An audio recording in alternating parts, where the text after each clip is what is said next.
47 structure has cracks that have expanded to the breaking point and snapped. It's the aft pressure bulkhead, an umbrella-shaped structure toward the back of the plane. It is the device that keeps the pressure in the back part of the airplane contained properly. Without that aft pressure bulkhead, you can't pressurize the tube, and you wouldn't be able to breathe at 35,000 feet without the use of pressurized supplemental oxygen. The back of the airplane is getting considerable amount of stress, not only from the pressurization, but also from the tail and all the stresses of flight. So that bulkhead is very, very robust. It is a serious piece of structure. At the moment of the decompression, all the pressurized air from the cabin needs somewhere to go. It blasts back to the cracked bulkhead, and unbeknownst to the pilots, the tremendous force blows the vertical fin and other parts of the tail section right off the giant 747. Critical hydraulic lines are severed in the process. The first officer makes several radio calls that says that we're in uncontrollable flight. We do not have control of the airplane. They're fighting literally for their lives. The airplane starts to go into what they call a phugoid, or pitch oscillations up and down, as well as Dutch roll. The airplane starts to swing back and forth. And no matter what the pilot tries to do as far as flight control inputs, he's not having an effect. The pilots fight desperately for control of the airplane for 32 terrifying minutes. They manage to keep the plane aloft, but with no hydraulics, they can't control the plane's up and down or side-to-side movement. Eyewitnesses on the ground later report the plane was flying, quote, like a staggering drunk. As JAL-123 enters a mountainous region northwest of Tokyo, the plane goes into a nosedive, falling 18,000 feet a minute. Just before 7 p.m., JAL Flight 123 drops off the radar screen. It has slammed into a mountain at nearly 400 miles an hour. These are the first daylight pictures from the site of what appears to be the worst single airliner crash ever. The Japan Airlines 747 went down in the mountains outside Tokyo. It is believed that all 524 people on board were killed. It is a tragedy with many clues tonight, but no hard answers yet. It takes rescuers half a day to get to the remote spot where Japan Airlines JAL Flight 123 has slammed into a mountain northwest of Tokyo. When investigators finally reached the crash site, they began combing the wreckage for clues. Miraculously, they find something they didn't expect. 2 women and 2 young girls have survived. The 4 people that survived the accident were seated in the very aft section of the airplane. So when the airplane struck the ground, the tail section broke from the main section of the fuselage and was thrown well away from the impact point. Takashi Takeda hoped his sister would be among the survivors. Sadly, as he discovered at a makeshift morgue, that was not the case. She only had a scar here on the chin. There was no damage to the rest of the body. I recognized her right away. Testimony from those who did survive will later prove valuable. But in the meantime, there are countless other clues to pursue. Coming up next, investigators face the grim task of piecing together the mystery. We had a catastrophic scene. We had millions of airplane parts scattered over a mountainside.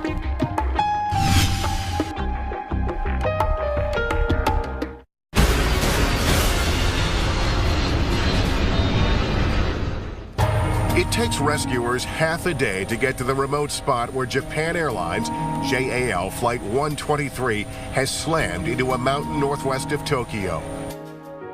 We had millions of airplane parts scattered over a mountainside, but the flight data recorder and the cockpit voice recorder, as well as witness statements, all of these different sources of information help investigators put the puzzle together. Within days, 2 important clues turn up.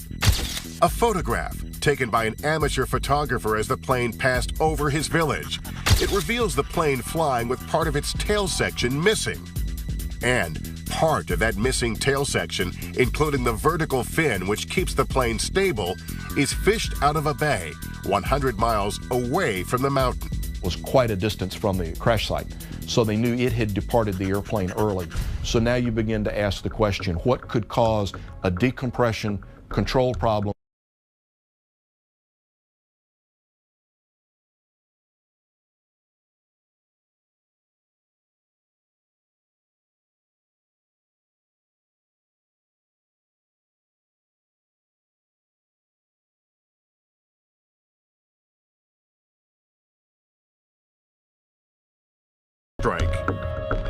A tail strike can occur in one of two phases of flight, either on takeoff, where the airplane is on the runway and is beginning its initial climb, or it can occur on landing, where the airplane is in a tail low, nose high attitude. Either way, it's going to create some sort of damage. The repair of the cracked bulkhead is problematic.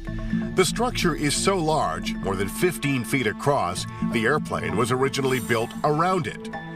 To make the fix, Boeing removes the skin of the airplane around the bulkhead, replaces the bulkhead's damaged lower half, then reinstalls the skin of the plane over it. Now the trouble.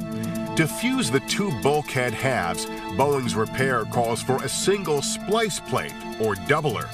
But with the skin of the plane back on, the doubler doesn't fit. Boeing field reps make the call to cut the piece in half. That's problem number one. Problem number two, the correct procedure calls for 2 rows of rivets to hold that doubler in place. Only 1 row is used.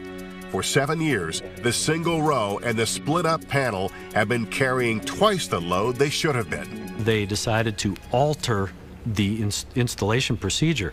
It wasn't an approved procedure. The repair is certified to last 10,000 takeoff landing cycles. By the day of the crash, this particular 747 has already gone more than 12,000 cycles.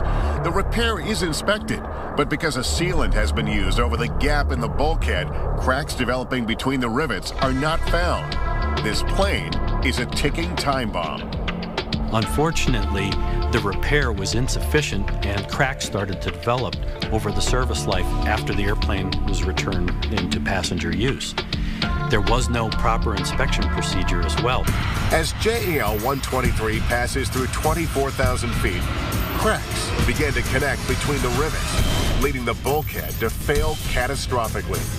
It's a structural failure due not to bad airplane design, but to a faulty repair and inadequate oversight.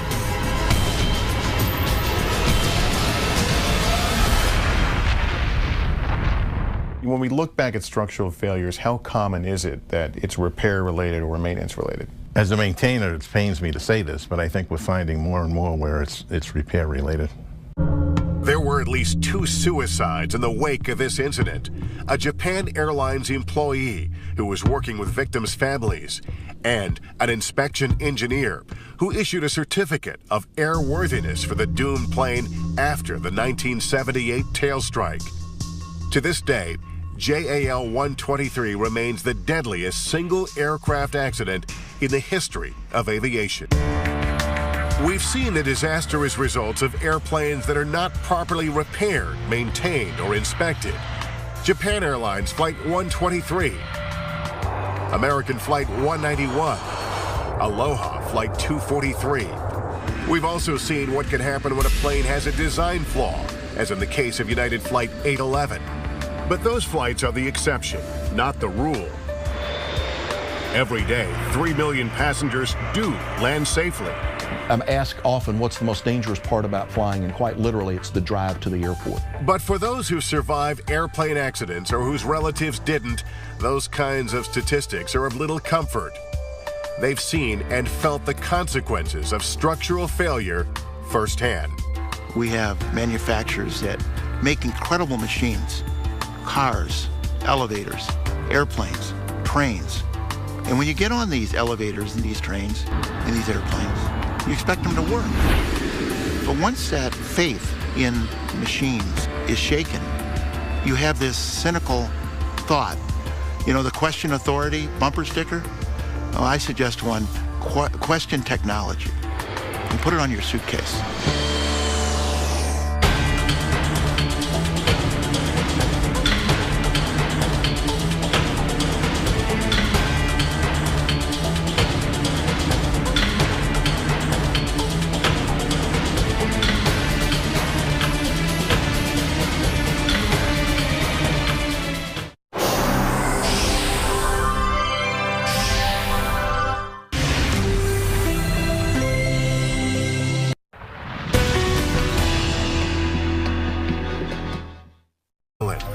355 people are on board for the night flight over the Pacific.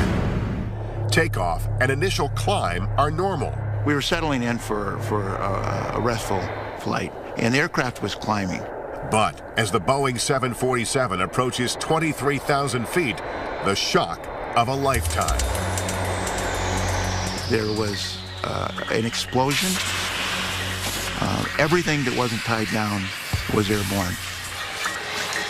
These dramatic animations put you next to the plane as the forward right cargo door rips open in flight, slams upward, creating a gaping hole in the fuselage, and then falls from the plane.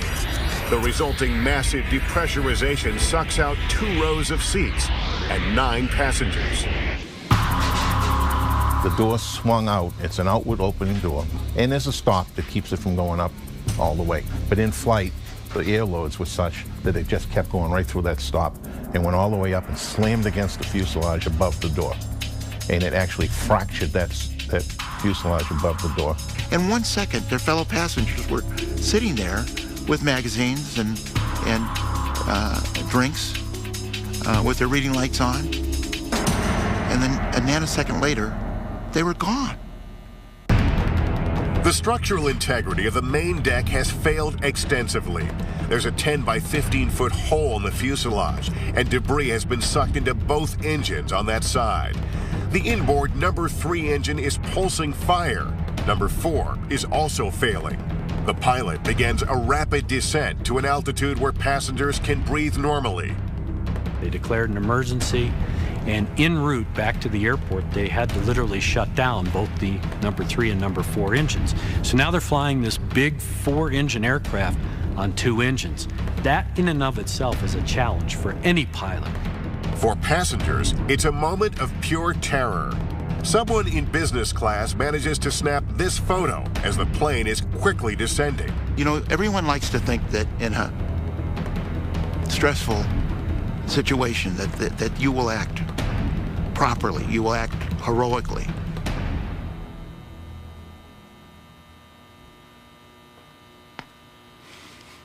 That you will do the right thing. But when you can do nothing, there's no place to go, there's no place to run. You can't scream because no one can hear you. So what do? You sit there with your hands folded in your lap and you look at the people around you, and there is very little comfort from watching others who are experiencing the same threat that you are. Then, out of nowhere, there's a sudden glimmer of hope.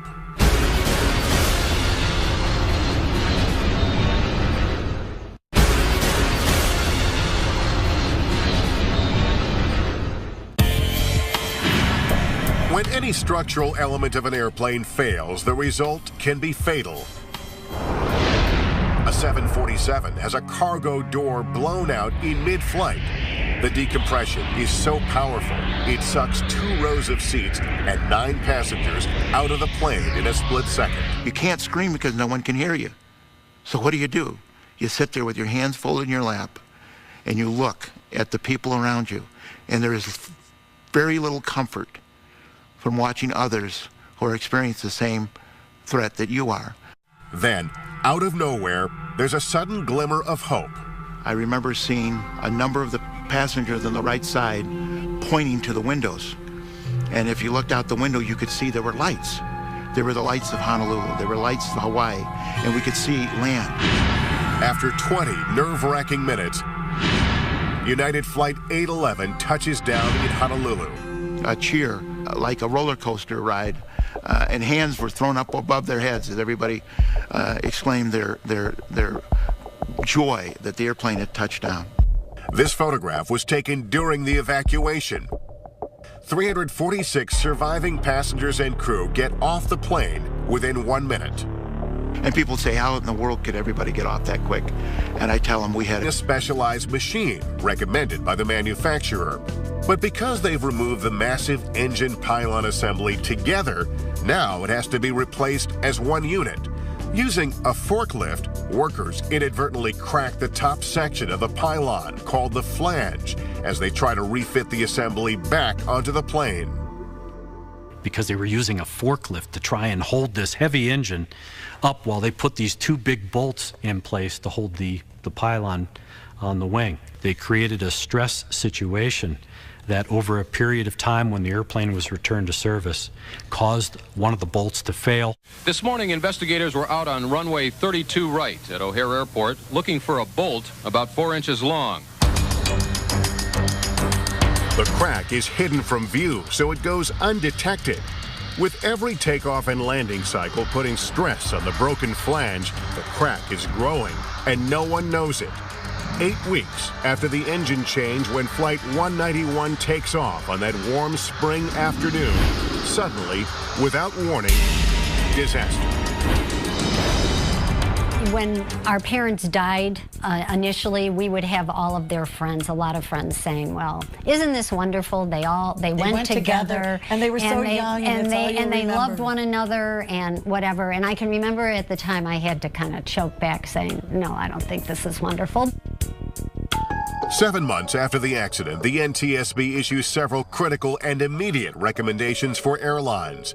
Among them, airlines must discontinue the unapproved maintenance practice and inspect pylon attach points on all DC-10s by approved inspection methods.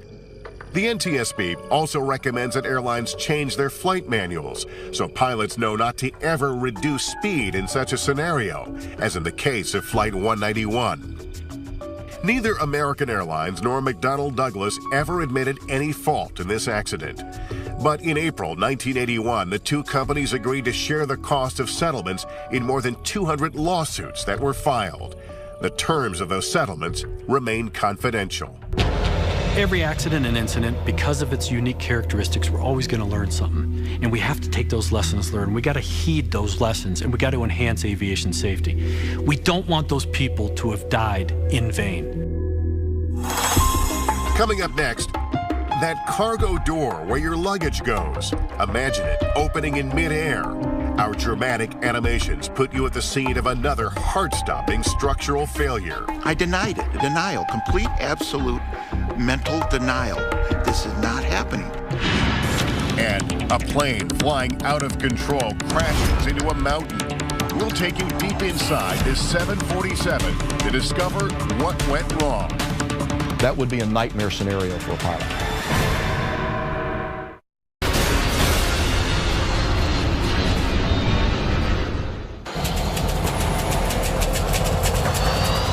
Flying requires trust that all the people involved, ground crews, mechanics, pilots, are doing what they're supposed to do. And that the airplane itself will function normally. But for the passengers of this unlucky flight, that trust is about to be shaken when a cargo door explodes open in midair.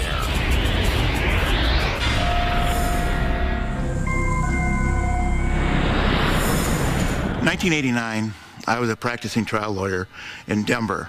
I hadn't had a vacation in about 3 years. Bruce Lampert is a licensed pilot and an aviation attorney who represents plane crash victims. He never imagined he'd end up experiencing and surviving a deadly incident in the sky. I had just completed working extensively on Northwest 255, a crash in Detroit, Michigan. I was about to get started on a new case, Continental 1713, in Denver, Colorado, and I had a 3-week break in between those two cases. This was going to be a vacation that I would really remember. February 24th, 1989, 2 a.m. United Airlines Flight 811 is en route from Honolulu to Auckland, New Zealand. Climbs through 24,000 feet. The cabin pressurizes, and the skin of the plane expands, just as it's supposed to. But something else expands too. Those cracks in the 737's fuselage.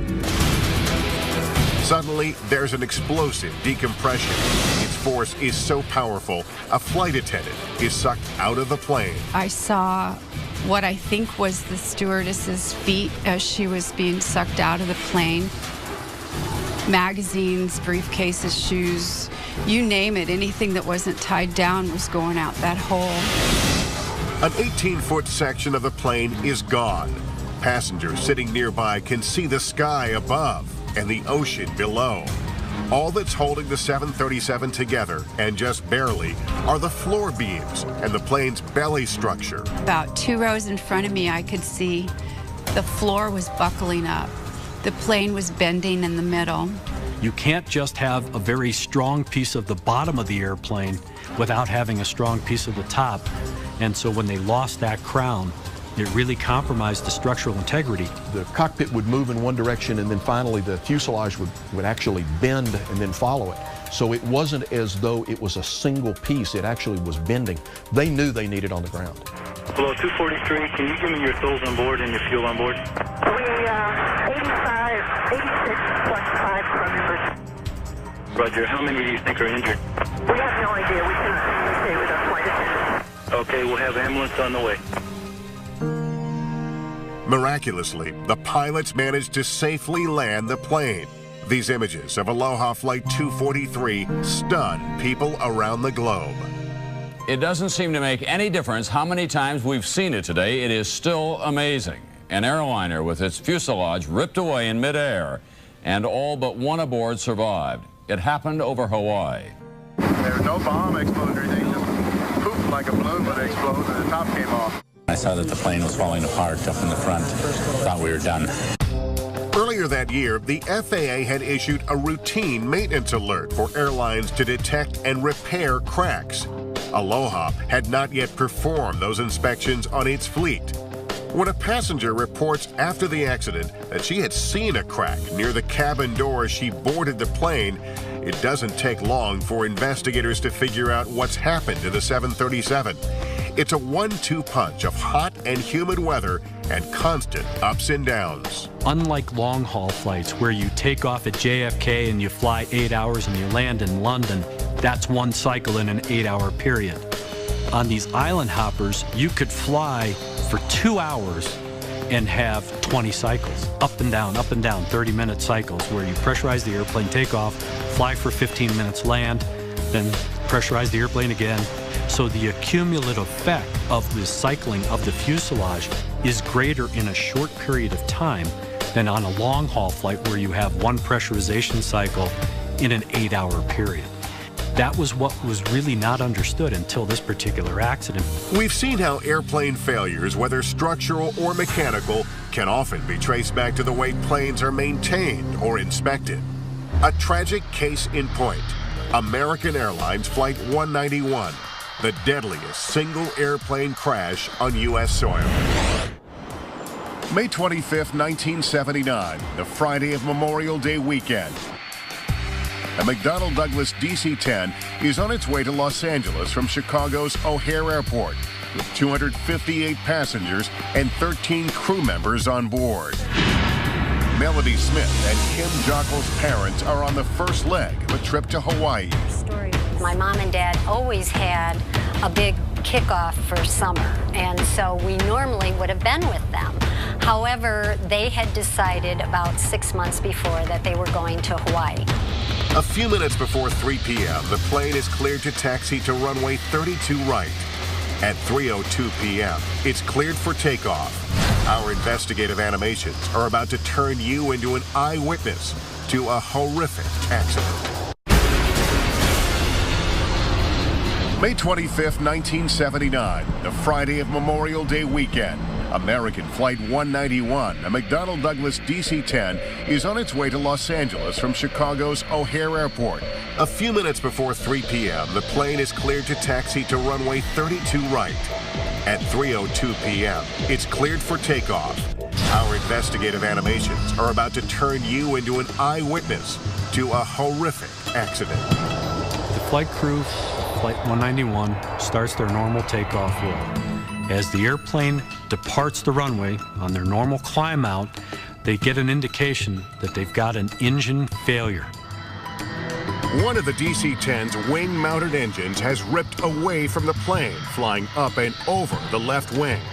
Gone with it are hydraulics and pneumatics, systems critical to controlling the airplane. The pilots knew they had a very serious problem. They knew the engine had failed, but they didn't know that it had actually come off the airplane. There's no indication for that. Look at this, look at this. Blew up an engine, equipment, we need equipment, he blew an engine. The leading edge slats, which give the wing better lift at slow speeds during takeoff and landing, are controlled hydraulically. Now, with no hydraulic power on the left side, the left slats retract back into the wing. Which means now he has less lift on that side than he has on the opposite side, so the airplane wants to roll. An eyewitness manages to snap a photo of American 191 rolled onto its side, with its left wing pointing straight down to the ground. What happens next seals the fate of Flight 191. Pilots are trained to handle engine failures, and they did what their training taught them to do. They reduced their airspeed. But when they did that, they no longer had airflow across the flight controls. They did a very good job of trying to get control of that airplane, but they just didn't have enough altitude or enough time to do it. The plane staggers up to 325 feet. As it's rolled onto its side and now slowed down, it is uncontrollable and goes into a nosedive. American 191 Heavy, you want to come back into what runway? He's not talking to me. Yeah, he's going to lose a wing. There he goes. There he goes. Within 31 seconds of the engine severing from the plane, the DC-10 slams into a trailer park less than a mile from the runway. The entire flight has lasted just 2 minutes, but it's changed these sisters' lives forever. I can still remember you saying, there's no other way to tell you that there's been a really bad accident. Yeah, and Mom and Dad are dead. And I said, you need to find a way to come home. There was no noise at all, and the plane just, it went left wingtip right into the ground, and as soon as it hit, it had a napalm effect. It just, everything in its path was just blown into a sheet of flame. Initially, NTSB investigators are baffled. What could have caused a structural failure of this magnitude? This is all that was left of American Airlines Flight 191, as far as it got on its way to Los Angeles. They sift through the wreckage and look to the plane's 2 flight recorders for clues. Within days of the crash, they begin to zero in on a part called the pylon. It has a 13-inch crack they believe was caused by fatigue prior to the crash, which maintenance inspections had missed. To change an engine on the DC-10, the manufacturer recommended detaching the engine from the pylon, but leaving the pylon attached to the wing. At the time, engineers from several airlines were using a shortcut. They found if the engine and pylon assembly were removed in one piece, they could change an engine a lot more quickly. They would just drop the entire unit from the wing, change the component, put it all back together. In theory, it sounded great. On paper, it looked good. It's when maintenance workers are reattaching the engine and pylon 8 weeks before the crash, the soon-to-be fatal mistake is made. If the airline had followed manufacturer requirements, workers would have simply reattached the engine to the pylon using... A 747 is flying over the Pacific when suddenly a cargo door explodes open, sucking 9 passengers out of the plane. It went from a perfectly normal, calm, serene situation to absolute pandemonium. Another 747, another terrifying incident. The pilots struggled to control the plane for 32 minutes, but it's hopeless. They faced a condition that no pilot can possibly imagine, which is the airplane's no longer controllable. A 737 loses a giant chunk of fuselage mid-flight, causing a decompression so powerful it kills a flight attendant. I saw what I think was the stewardess's feet as she was being sucked out of the plane. A DC-10 loses an engine on takeoff, causing the plane to roll on its side and nosedive to the ground. The entire engine had physically separated from the aircraft. All these disasters have one thing in common. The physical structure of each plane failed, with fatal consequences. What pushed these planes to the breaking point?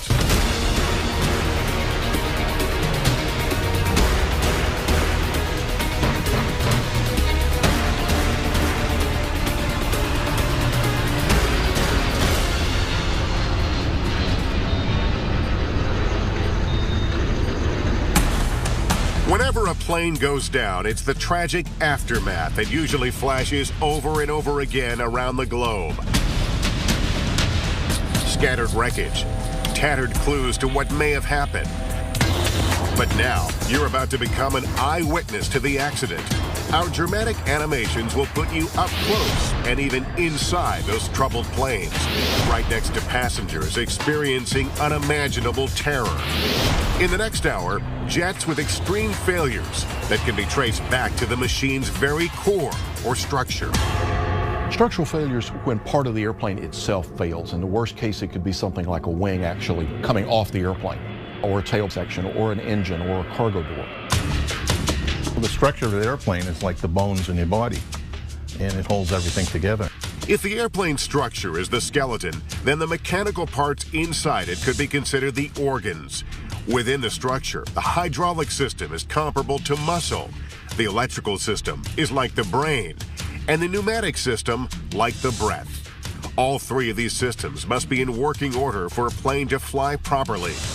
Structural and mechanical failures can often be traced back to problems with the way planes are maintained or inspected.